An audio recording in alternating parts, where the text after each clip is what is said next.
Okay, ladies and gentlemen, I'm continuing a series that I began almost 2 years ago. This is the dating and sex life of a Leo rising with an Aquarius descendant, or Aquarius 7th house, Leo in the first house. Okay, so this is an old series. I'm bringing it back. We're going to mention today Scorpio in the fourth house as well as Taurus in the 10th. I have dated Leo risings. I've also had clients that were Leo risings. So there's a lot of different ways that we can go ahead and go about this. Before we go any further, make sure you go ahead and hit that thumbs up, hit the likes button, hit the subscription. Let's dive into what these relationship needs might be, who you are at your shadow self, who you might attract on the other end, what your dating and sex life might actually be like, and I want to kind of make the preemptive understanding that the physical acts of how you might assert yourself sexually speaking will be more indicative of Mars. So do be mindful that Mars is going to be that. But what house owns Mars? The first house. So Leo will give us a lot of indications as well, because the first house itself is owned by Mars, even though Leo is at home in the sun sign and is exalted in Neptune. So that already starts us off where we need to look at what is your Neptune saying and what is your sun sign. Okay, because this already is going to shift and change the dynamic. If you have a Aquarius sun, for example, it's like, okay, now you have to realize that you yourself are already kind of embodying the shadow of yourself. And so there can be a lot of confusion. And I've seen this in real life, all right, about like real confusion of your identity and, honestly kind of getting stuck and obsessing and vacillating between a variety of what do I want? What do I like? What's unique to me? Okay, what are my quirks? You can kind of get stuck in that mentality of trying to also, like, depending on what age you are and what stage of your life, you might get stuck as a Leo rising in like a popularity contest for how many people can you date? How many people can you have sex with? Like, what is that number for you? All right. Or you might rebel against. So you got to kind of look at a little of the family conditioning, for example, with the Scorpio in the fourth house, which is like, okay, well, like, what was intimacy and sex considered in your family dynamic, or even how your mother might have looked at it, being the fourth house, and how your father might have looked at it, if maybe potentially more stable, maybe mother more um, concerned with the immediacy of like, well, if we get together and we merge quickly, then that means that we're in love. And it's like, well, this fourth house can really condition a lot of your sexual behaviors, all right, which can kind of get you to attract really cold and detached partners in that seventh house who may kind of seem like on the surface like they never really care, all right, or that they have no heart and it's all mind.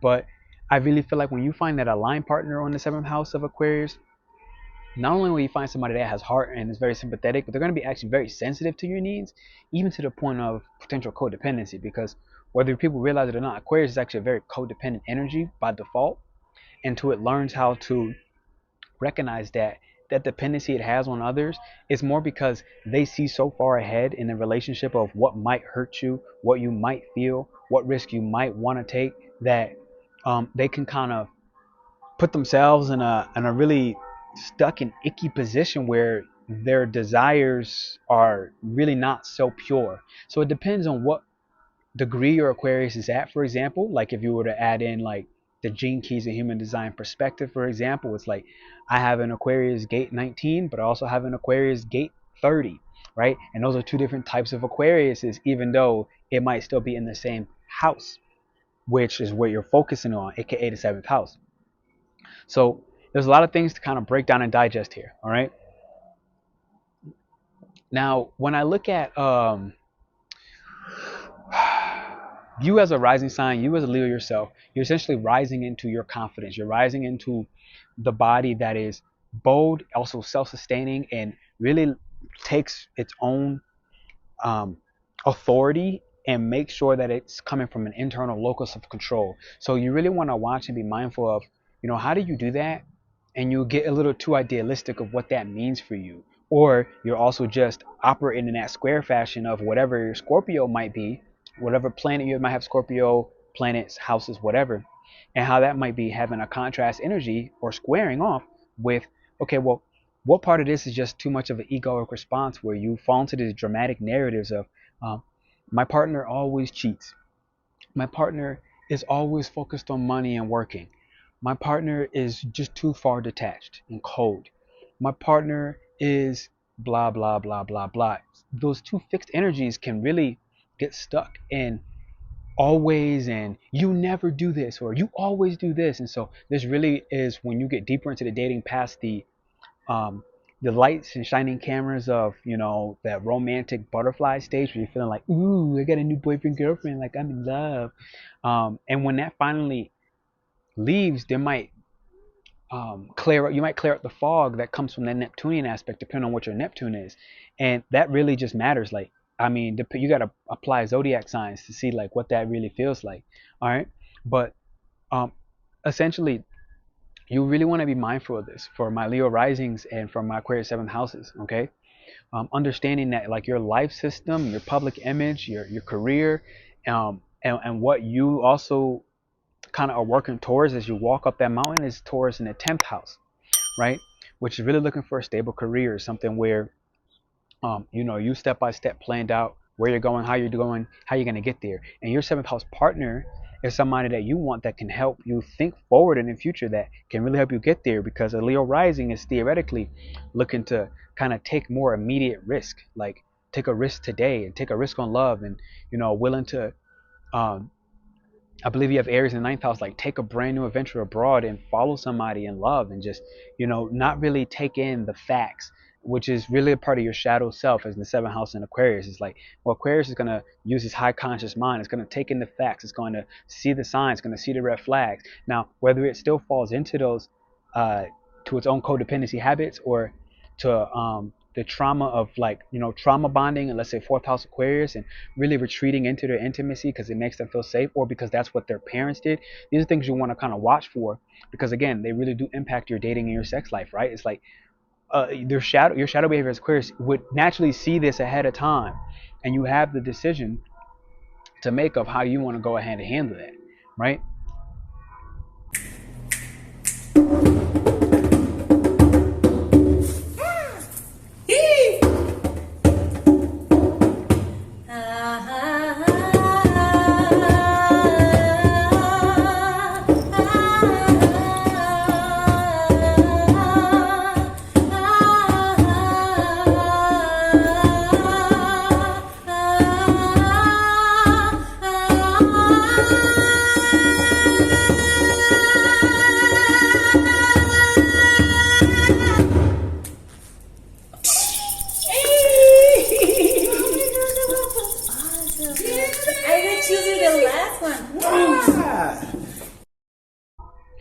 When I think about Leo rising,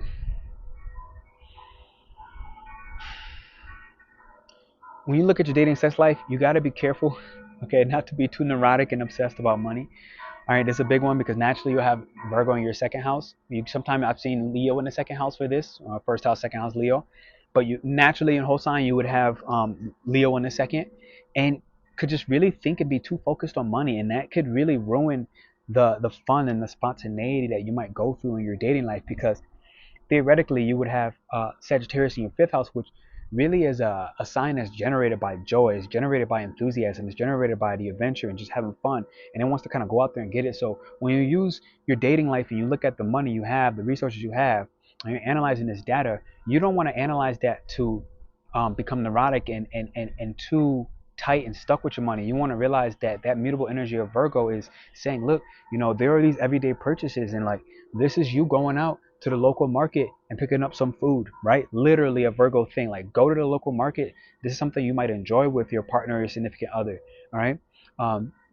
You may get into some fights, because sixth house can represent enemies as well, or Virgo energy can represent some enemies in your day-to-day and everyday life. So your partner might be one of your enemies. At bare minimum, you might consider them your enemy, even if it's not rational. That's when your seventh house kind of helps you to purify that out, and your partner helps you to bring down the drama, to bring down the excitement, and just kind of become more rational and realize like, all right, like this is completely like way far left, like my fault, I was being dramatic.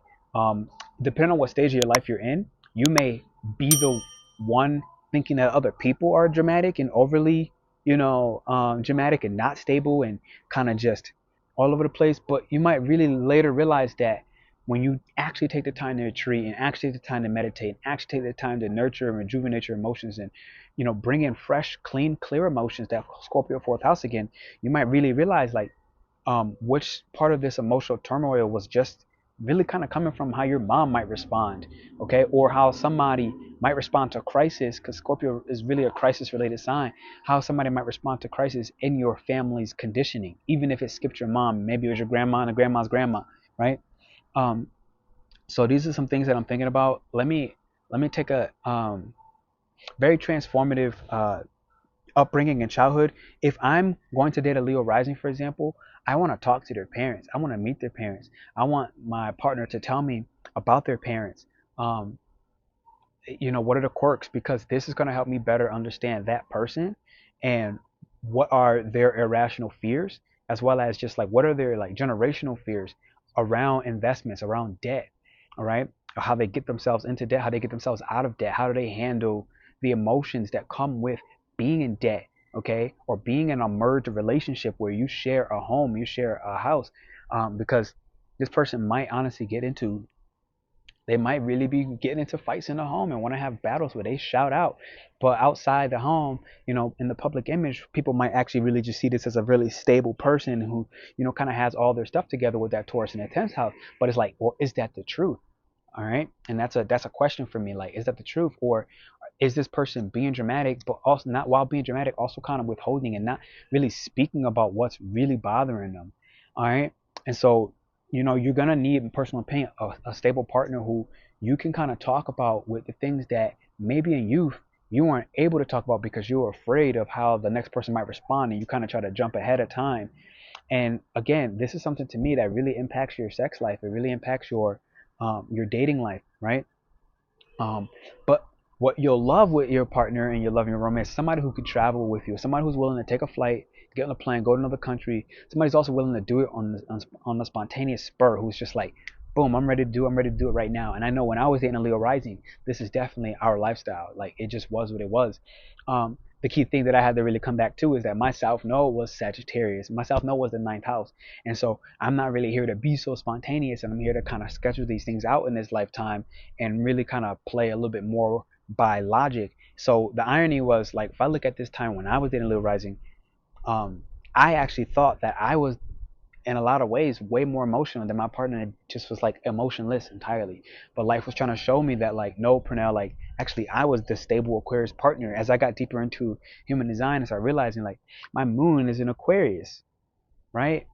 Like, literally my natal moon is in Aries, for example, right? And so it's like, this is the emotional spark. When I feel what I feel it right now, and I want to do it today in this exact moment. But when I look at my design, okay, my soul's blueprint, my moon is in Aquarius, and it's like, actually I don't really respond pretty much at all. In any, I can more so recognize what the impulses are and kind of retain them in that fixed energy of Aquarius. And when you retain them, you now use that same energy to fuel a passion, a mission, um, really kind of to relate and link with your friends. You're going to need somebody with displacement, Leo rising, somehow, to recognize that your partner is going to have their own social endeavors. They're going to engineer their own social life. Literally, I mean exactly that. They're going to engineer their own social life, where if they respect tarot and whatever is considered weird and awkward. I knew somebody who I think was an Aquarius rising, I believe, and they talked about like a hobby of theirs that was like nautical mapping, and like mapping out how to learn how to map where you are in the middle of the ocean, based off the stars. Your partner that you want to date will be somebody, literally the water bearer will be somebody who will have this awkward weird hobby where it's like, does that make any sense? And it's like, well, maybe not to you as the Leo rising, but you got to respect your partner's space. All right, otherwise it's just not gonna work. You got to respect that just because they don't want to do something, or if they just don't want to do it with you and they want to do it with somebody else or another group that they're associated with, and they want to go take a yoga class with um their opposite sex friend, a Leo rising really needs to kind of learn to respect that, and learn trust, and realize that where your mistrust comes from. And I really believe a lot of this is coming right back from the fourth house in Scorpio. So I have to keep mentioning it. Like, did your parents trust each other? Did they have infidelity in their relationship? Was the integrity of your emotions or their emotions ever um, really like broken up by a sense of immediacy of like, we have to merge together, we got to merge together now, and this is what makes me feel safe, this is what makes me feel emotionally secure and sound. Understand that you can never have enough emotional stability with a Scorpio in the fourth house. You'll never feel safe enough in your relationships. So you have to understand that this is going to be something you're going to need to unravel and kind of take a risk on while you're going through dating and your dating life, through the variety of the people you date, the variety of people you have a romance with. Understand that in your variety, you're really learning what's pure and authentic to you, what your own inner world is asking of you, and to take, you know, a sense of authority. Now, you also got to look at, when you have a Aquarius in the seventh house, you need to look at Uranus and you need to look at Saturn. I'm going to say Saturn more, especially in the marriage department. It's going to be more of a Saturnian thing when it comes to you marrying. You need a man, marry somebody who can really plan ahead, okay, who really is detached, who can be a sound, stable base, and also somebody who's not trauma bonding to you, where they can do this and be sensitive of yourself, of you and your needs, while also respecting their own needs. If you find a partner who maybe is detached and cold, and but they can't take the time to recognize um, what their career ambitions are, and they only focus on supporting you in your career ambitions, this is not going to be the person for you. You need somebody who is aware of what their career ambitions are, somebody who is aware and has a very high consciousness, where they're pretty much ahead of the game and they get these lightning downloads. Somebody who, when faced with a shocking tower moment or a death moment where they have this involuntary change that comes about and completely eradicates and destroys all the structures in your world and in their world, you need that person, that partner, to be sound and realize that you only can attract them when you find this same stability within yourself, because your seventh house, which is Aquarius, is literally who you were pretty much at birth. And you had to rise into the courage that it takes to come back to this inner authority, even though you might give your authority and permission for other people to be what makes you shine, to make you to be the shining light in your life. But when they're no longer in your life, you seem to be dull, you seem to not actually be bright and full of courage and bravery, and actually want to take risk on a variety of skills, and be that popular person that you are naturally, even if you don't feel it deep within. These are the real problems when other people look at you as this popular presence, but you don't feel that. You don't feel that light. You don't feel that sense of, this is who I am. And yes, of course, and you Leo risings are here to break away from that stuck, icky nature of your fourth house in the Scorpio, and you're here to rise into becoming really stable with your self-worth and your self-esteem, and create an entire life system that actually has stability, that has methods to the madness, because you'll naturally understand madness. Um, so this is I feel like I can go on for this forever. Let me know if you want me to go further. Um, but this is essentially what I'm feeling right now. You really got to check Saturn. Saturn will give indications. Um, I'm trying to think. Okay, so like I had a Saturn in a Sagittarius. I know a Saturn in Sagittarius who had a Leo rising, and this really kind of creates this fire and this wind. It's really explosive and really uncontrollable kind of relationship dynamic, where it's like, when taking, it's kind of like in this partnership, really like kind of going above and beyond and doing too much. You got to be watchful for being too boastful, doing too much. Um, Maybe with the Sag in there, like hopping right on a plane, but that might change if you have like a Saturn in Aquarius, where now you might um, be back in your natural home, right? Like it's in your natural home. So this person theoretically would be very stable versus like a Saturn in, I mean, the list just kind of goes on. That can go forever. So I don't want to get too crazy into that.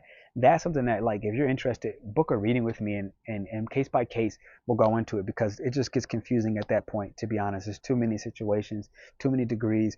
Astrology is a highly complex science. You'll need somebody who really understands astrology. Aquarius is astrology. So if your partner understands transits and astrology, they can give you a warning and a heads up to plan for the future of how to take this risk on yourself. Okay, astrology can help you do that, or human design, understanding your personality, Myers and Briggs, all that stuff is something that an Aquarius can help to stabilize you, but you're not going to attract that right person if you haven't found that same stability within yourself. And this is really the key and the critical piece to all Leo risings of, seventh house Aquarius. You'll take a very long time to find the right partner. Saturn is the planet of time. Aquarius is naturally home near. It's not going to settle for something less than what it's worth, and you will always come across challenges with integrity. You must stay integral in your relationship, but you're going to have many relationships that are not based in integrity. What is your seventh house? What's your Libra? Third house? Yeah. Your mind is not a very integral place. Like you, Libra in the third house with Leo risings. That makes sense? Yeah. Your mind is not, it's a place that you're going to have to go through a lot of friendships that aren't really linked and based in integrity. And this again is your friendships, other people you're talking to about your relationship, right? And you're going to meet a lot of people that are not based in a crap ton of integrity. Like their integrity is being challenged between the ages of 27 to 35.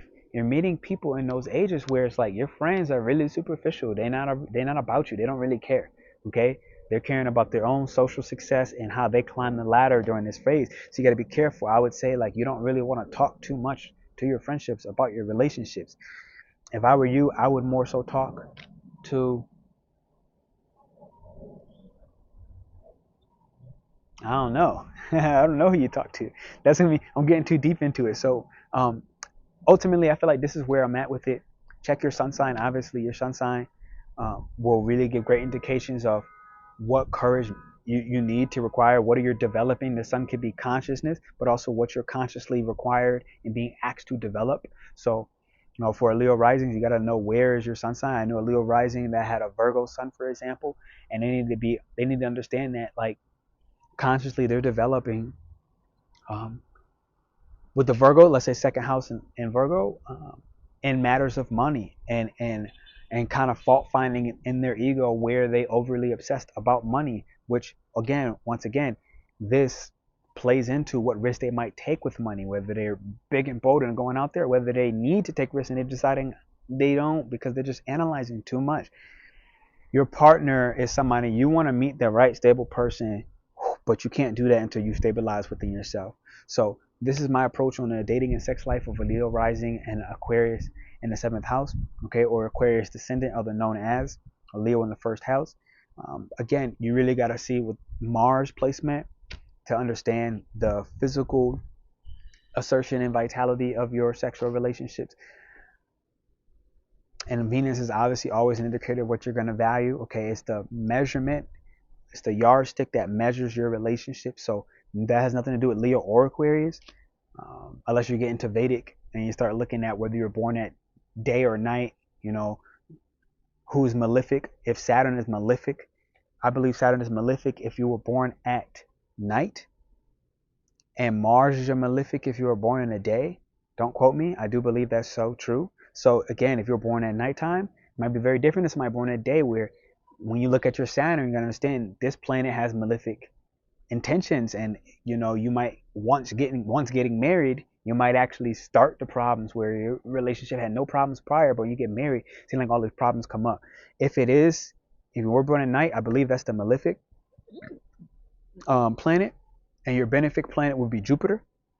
So look for Jupiter to see how do you work beyond the boundaries of what is restricting and constricting and suffocating in your relationships. Or vice versa, if you were born in a day, your malefic is Venus. So now you look to Venus to see like how can you look at what your values are to overcome the malefic nature of Mars wanting to, with this particular placement and Scorpio being your fourth, Mars being this ice block that you need to cut through. Ice block being the emotions and not expressing your emotions, or not taking the time to reflect, to introspect on your emotions and kind of cleanse them. That malefic of Mars will kind of play in. So again, this is where I feel like when you get into the specifics, book an astrology reading if you want to learn more in your dating and sex life. I have options where you can do that with your partner. You can come, you and your partner, and I read both your charts simultaneously, and I really enjoy that. I'm a lover of love. Like, and if I can help people work through love, then I mean, it brings me a tremendous amount of joy. It always has. So that's an option for you. Check out my website. All right. Check out the retreat. We're here in Guadalajara, Mexico. I live, and we're running a retreat, the Sacred Innovators Retreat. Should have made some mentions of that prior, but this is more of one of those timeless videos. So maybe by the time you watch this, the retreat has already been gone. But this is November 2023. In Scorpio season, we're having a Libra eclipse, relationships, and a Taurus eclipse. Okay, values, which structure your relationships. All right. Here, it's called the Sacred Innovators Retreat, November 9th to November 16th. So if you're interested in that, you have to apply. You can't just buy in and book it. You have to apply. I want to hear from you. I want to see from you. So do take the application. And that said, if you catch it after this 2023, then thank you for even considering it. There likely will be another retreat because that's what I do, baby. See you soon. Hit the thumbs up and the likes button if you enjoyed this Leo rising, Aquarius Descendant in the 7th house, dating and sex life video. Book a reading to dive deeper. Love.